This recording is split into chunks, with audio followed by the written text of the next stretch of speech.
나 이제 나갈래요. 2년 후가 돼서. 오오. 그러면 그거를 돈을 토해내야 되는데 거기다가 은행 빚은 있고 그러면 금매물로 내놓을 수밖에 없어요. 그러니까요. 그래서 저희가 2020년에 집 산 분들이 앞으로 어떻게 행동하느냐에 따라서 집값이 크게 달라질 거예요.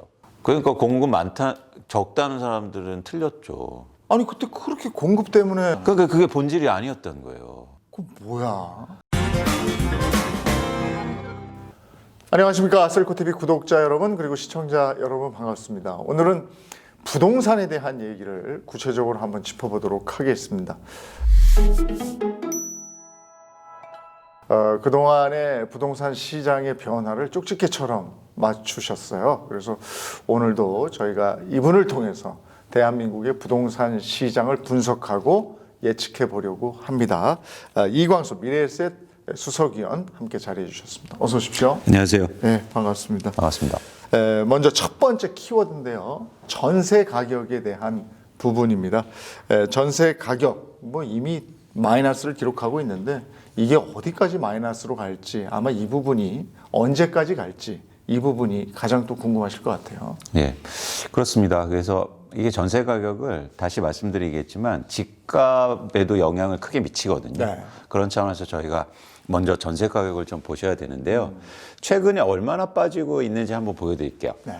잘 보시면 이 그래프는 평균 가격, 실거래 가격인데요. 월 평균 2% 정도 빠지고 있습니다. 그러면 연간으로 하면 뭐 20% 이상이 빠질 가능성이 있어 보이는 거죠. 그런데 이게 평균 가격이기도 한데 개별 주택으로 가면 좀 더 현실적으로 느껴지실 거예요. 이거는 반포의 한 아파트, 30평의 아파트의 전세 가격인데요. 네. 지난해 말 정도에는 예를 들어서 이 아파트가 22억에 거래됐어요. 22억 원에. 근데 지금은 14억 원, 뭐 10억 원 초반대 거래됩니다. 그렇게 많이 떨어졌어요? 예. 그러니까 무슨 얘기냐면 한 50% 이상이 빠진 거죠. 이야. 근데 반면에 이렇게 많이 떨어져서 방금 말씀하셨는데 사실 그 이전에도 한번 보세요. 엄청나게 많이 올랐었어요. 네. 그러니까 자산 가격이랑 항상 이런 특징이 있는데 많이 올랐다가 많이 빠지고 있다. 이렇게 보시면 좋으실 것 같습니다. 아니 이런 거 보면 2년 전에 전세 들어가셨던 분들은 지금 나오려면 집 주인도 이걸 맞춰줘야 나가게 할 테니까 그렇죠. 이거 어떡합니까 이거? 그래서 돈을 계속 살려면 돈을 더 받던지 그러니까. 이제 그런 경우가 많이 없었잖아요. 내가 계약을 2년 후에 계약을 하는데 집주인한테 오히려 돈을 받아야 되는 거예요. 그렇죠, 그렇죠. 연장하려면. 네. 그러든지 아니면 이제는 이사를 가야 되는데 안 맞으면 이제 그런 상황이 이제 앞으로 계속될 가능성이 있습니다. 그래서 최근에 또 역월세란 말도 있어요. 예. 뭐냐면 반대로 이제 집주인하고 임대인한테 돈을 받는 거예요. 차액만큼을 월세로 계산해서 받는 그렇죠. 거죠? 이자 해갖고 그런 경우도 생기고 있습니다. 돈 받고 사는 거예요? 네. 야. 그럼 전세값은 제가 알기로는 집값의 바로미터라고 알고 있는데 그쵸. 그럼 이 정도만큼 집값도 떨어진 거라고 봐야 되는 건가요? 집값은 사실 이거보다 좀 덜 빠지고 있는 상황이에요. 집값이 얼마나 빠졌는지도 한번 보여드릴게요. 네. 이걸 보시면 지난해 말 기준이긴 한데 정확히는 2022년 11월 누적 기준입니다. 하락하는 정도. 평균 가격으로 전국은 한 5.6% 정도밖에 하락이 안 됐어요. 사실 그 이후로 조금 더 빠지긴 했는데 그래서 가장 많이 빠진 지역은 세종시. 거의 보시면 20% 정도 하락했죠. 세종은 왜 저래요? 그동안 세종이 엄청나게 올라서요. 많이 오른 만큼 많이 빠진다? 맞습니다. 그 공식이 있어요. 네. 그래서 보시면 전반적으로 빠졌는데 가장 그 서울 같은 경우에 아직 그 그러네. 가격폭이 크지 않게 나타나죠. 보니까 인천 많이 빠졌고 인천 많이 올랐어요. 속도 맞습니다. 쪽으로. 맞아요. 대전 그렇고 네. 대전도 많이 올랐었죠. 네. 대구도 많이 오른다고 그때 한참 얘기했었는데 역시 많이 오른 순으로 이렇게 빠졌군요. 경기도도 마찬가지고. 이왕 얘기하셨으니까 대구는 좀 별개예요. 아 그래요? 그렇게 많이 오르지 않았는데 많이 빠지고 있어요. 대구 그때 많이 올랐다고 그랬는데. 그냥 몇 개 아파트만 그렇지 전체적으로 보면. 그러니까 다른 지역이 워낙 많이 올랐어요. 근데 왜 대구에 이런 현상이 일어나냐면 전국에 저희가 수치를 보면 대구가 가장 투자 수요가 적어요. 투자하려는 사람들이. 저기 실거래가 많은 모양이죠. 그렇죠. 그런데 최근에 대구에 네. 새 아파트가 엄청 많이 생겼어요. 그러니까 사실은 새 아파트는 많아지고 상대적으로 투자하는 사람들이 적으니까 덜 오르고 빠질 때는 많이 빠지고 이런 현상이 나타납니다. 지금 저 집값이 전세가보다는 덜 빠졌다 이렇게 말씀하셨는데 전세가가 집값의 바로미터다 이런 얘기 하도 많이 들어서요. 전세가가 중요한 이유가 그런 영향인 거죠. 그렇죠. 그리고 결정적으로는 여러분들이 집값을 보실 때 실제로 거주하는 분들 그런 수요들이 가격을 만들지 않아요. 변동 요인이 아니라는 거죠. 네. 쉽게 말하면 계속 집을 살 사람들은 시장에 10명 정도는 있어요. 근데 갑자기 수요가 증가하는 시점이 있잖아요. 수요가 주는 시점. 그 사람들은 투자 목적으로 집을 사는 사람들이에요. 근데 투자 목적으로 집을 살 때 어떻게 삽니까? 끼고 사죠. 전세 끼고. 그렇죠. 네. 그래서 전세 가격이 중요한 거예요. 네. 전세 가격이 올라가면 투자하는 사람들이 많아지죠. 네. 반대로 전세 가격이 떨어지면 시장에 투자하는 사람들이 없는 거예요. 그렇죠. 갭 차이가 별로 많으니까. 그렇죠. 그래프 하나 보여드릴게요. 아주 굉장히 흥미로운 그래프인데 최근 2년간 서울에서 가장 많이 집값이 오른 구가 네. 노원구입니다. 최근에. 네, 최근 그렇죠. 2년간. 맞아.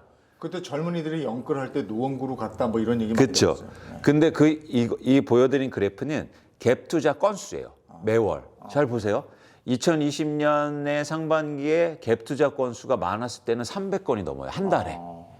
한 달에 300명이 가서 전세 끼고 집을 샀다는 겁니다. 근데 어떻게 집값이 안 올라요? 그러다 지금 보세요. 지난해 12월에 갭 투자 건수가 3건이었고요. 올해 1월은 빵건입니다. 현재까지. 오히려 1가구 2주택도 풀어주고 막 이랬는데 투자를 안 한다는 거예요. 안 하죠.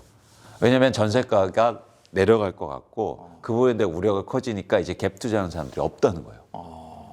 그러면 저 한 2년 전쯤에 저렇게 갭 투자한 사람들이 많으면은 전세 물량이 그만큼 있었을 텐데 이분들이 그러면 나 이제 나갈래요. 2년 후가 돼서. 오호. 그러면 그거를 돈을 토해내야 되는데 거기다가 은행 빚은 있고 그러면 금매물로 내놓을 수밖에 없고. 그러니까요. 그래서 저희가 2020년에 집 산 분들이 앞으로 어떻게 행동하느냐에 따라서 집값이 크게 달라질 거예요. 네. 그러면 집값은 지금보다 더 떨어진다고 봐야 되겠네요. 금매물이 시세를 형성하니까. 그렇죠. 그러니까 왜냐하면 이분들은 아직 전세 돌려달라고 말 안 하잖아요. 그렇죠. 아직 만기가 안 하죠. 안 됐잖아요. 네. 근데 만기가 언제 될까요? 올해부터 올해요. 됩니다. 네. 올해부터요. 네. 그래서 사실은 전세가 하락폭이 더 커질 수 있다는 거예요. 그러면 못 버텨서 집을 갖고 있는 사람들이 그거 껴놓고 샀는데? 급금 매물, 뭐 그럴 수 급급 금매물이 나온다. 그럴 이거죠? 수 있죠. 그럴 네. 수 있죠. 근데 요즘에 이제 전세도 이렇게 전세지만 월세가 많아졌잖아요. 네. 그러면 월세가 많아진 사람들이 전세값이 이렇게 떨어지면 다시 전세로 전환하지 않겠습니까? 그럴 수 있죠. 네. 당연히. 전세 수요가 많아져서 월세 가격이 오르면 이제 아예 전세 가격 떨어지니까 전세 수요로 가야지. 그래서 이동할 수 있습니다. 근데 그게 크게 시장의 시세를 전세 가격을 올리거나 이러긴 힘들어 보이고요. 중요한 건 전세 가격을 결정하는 건 입주 물량이에요. 그러니까 새 아파트가 얼마나 들어오느냐 네. 그런 관점. 근데 제가 왜 전세 가격 떨어진다고 말씀드리냐면 입주 물량이 너무 많아요. 옛날에는 지금 공급이 없어서 아파트 값이 오른다고 그랬는데 지금은 공급 과잉으로 또 이게 떨어진다고. 그렇죠. 이거 뭐 어느 장단에 춤을 춰야 되는 거예요? 그러니까 공급 적다는 사람들은 틀렸죠. 아니 그때 그렇게 공급 때문에 아파트 값 오른다고 그랬었잖아요. 그러니까 그게 본질이 아니었던 거예요. 그 뭐야? 그때는 그러니까 저희가 계속 얘기 드리지만 결국에 누군가 대출을 받아서 투자 목적으로 많이 사니까.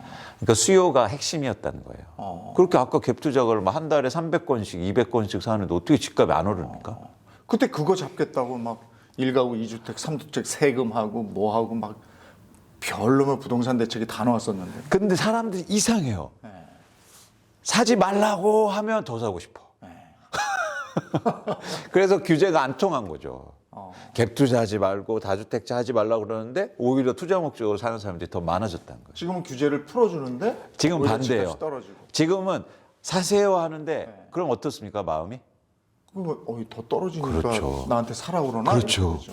사라고 그러면 더 사기 싫어 사람들은. 그렇다면 언제까지 떨어질 것이냐? 그렇다면 전세값의 바닥은 어디냐? 이걸 또 궁금해하신다. 그렇죠. 그런 측면에서 요 입주 물량 한번 보여드릴게요. 요 보시는 건 뭐냐면 수도권의 입주 물량을 보여드리는 건데 올해 18만 5천 가구가 쉽게 말해서 이사를 합니다. 새 아파트로. 근데 그 올해 수치만 중요한 게 아니고 한번 여러분들이 보세요, 같이. 최근 6, 7년간 엄청나게 많은 물량이 쏟아졌다는 거예요. 네. 그래서 아파트는 지어지면 없어지는 게 아니잖아요.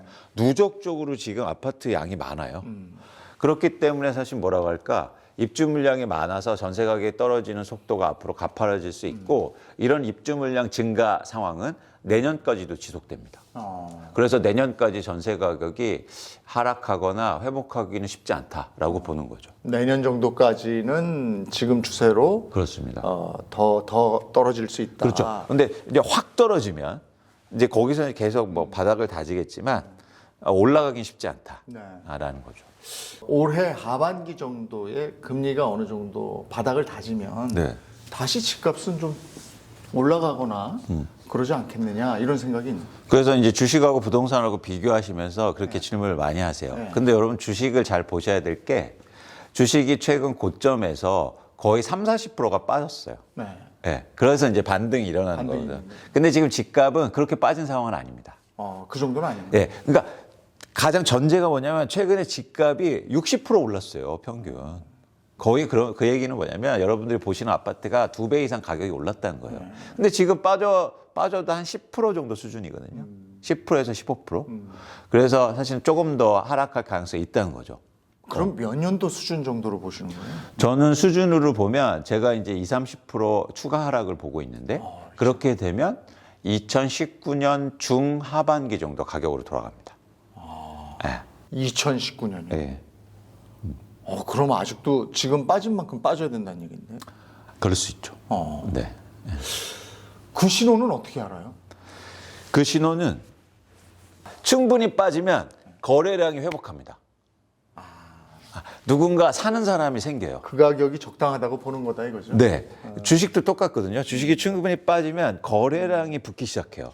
그것처럼 부동산도 충분히 빠지면 거래량이 회복하기 시작할 때가 가장 저점입니다. 네. 진짜 현실이 이렇구나 하는 생각이 드는데 네. 전세 하락을 가지고 마이너스 요인을 알아봤습니다. 첫 번째 키워드로는 저희가 전세 가격이라는 키워드를 가지고 풀어봤습니다.